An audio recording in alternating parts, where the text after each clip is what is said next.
Perkenalkan, aku Priscilla Juleni Hayuko dari kelas Kimia 6. Dan sekarang aku akan menjelaskan cara menyelesaikan soal kimia. Stay tune. Pertanyaan nomor 35.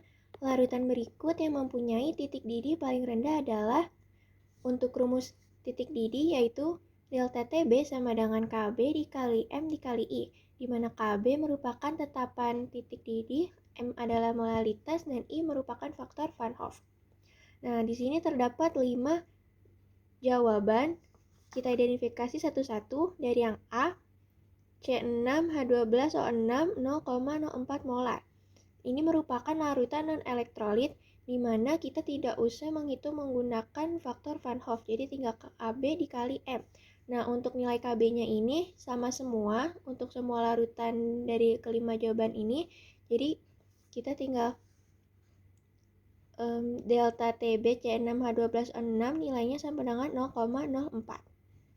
Nah, lalu untuk yang pilihan yang B, Al2SO4 3 kali, kita menggunakan rumus delta TB sama dengan KB dikali M dikali I karena Al2SO4 3 kali merupakan larutan elektrolit.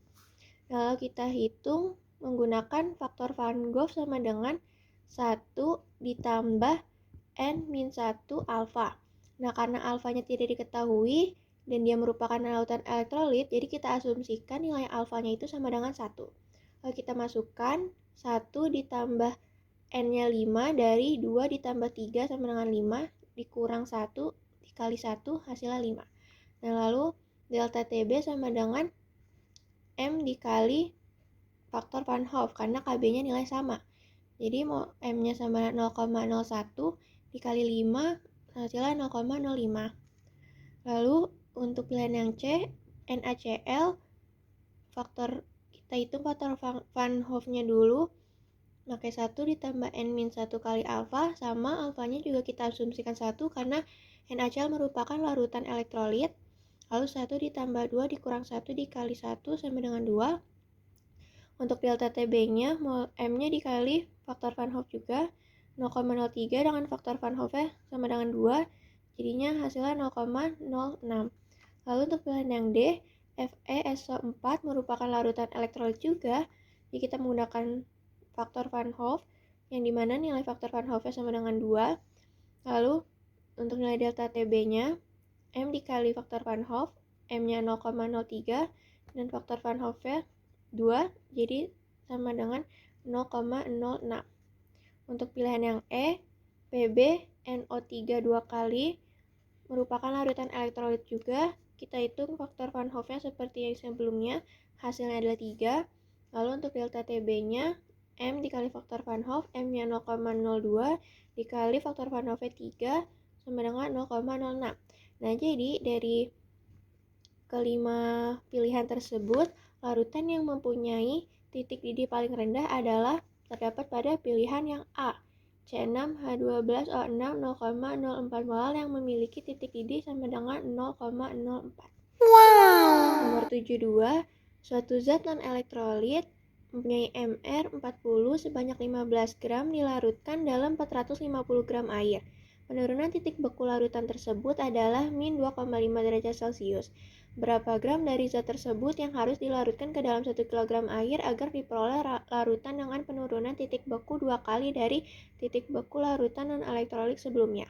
Nah, diketahui bahwa MR ini 40, masa terlarutnya 15 gram, lalu masa pelarutnya itu air sebanyak 450 gram, lalu delta TF1-nya ini min 2,5 derajat Celcius, masa pelarut yang kedua 1 kg, dan delta TF yang kedua ini tuh 2 kali dari delta TF yang pertama, di mana delta TF yang pertama ini bernilai 2,5, jadi 2 kali 2,5 sama dengan 5 derajat Celcius. Nah, jawabannya kita menghitung delta TF yang pertama dulu untuk mencari nilai KF. Untuk rumus delta TF sama dengan KF dikali massa yang pertama.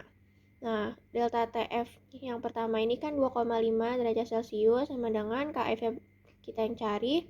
Lalu kita masukin pakai rumus yang masanya dibagi MR dikali 1000 dikali massa Ini. Nah, yang kita masukin nilai 15, MR 40, 1000 dibagi 450. Nah, terus ini 2,5 sama kan KF, ini dihitung, hasilnya 0,833. Lalu nilai KF 2,5, terus ini diturunin ke bawah, dibagi jadi 0,833, hasil KF-nya adalah 3. Lalu kita mencari delta TF yang kedua dengan rumus KF dikali M yang kedua. Ya, delta TF-nya ini sama dengan 5, KF-nya udah ditemukan, hasilnya 3. Kita nulis M yang kedua karena ini belum kita tahu, jadi kita cari M ini masanya. Terus habis itu dibagi MR 40 kali 1000 bagi 1000. Lalu nilai M-nya ini sama dengan 200 dibagi 3. Nah, untuk nilai M-nya hasilnya 66,66 gram. Terima kasih.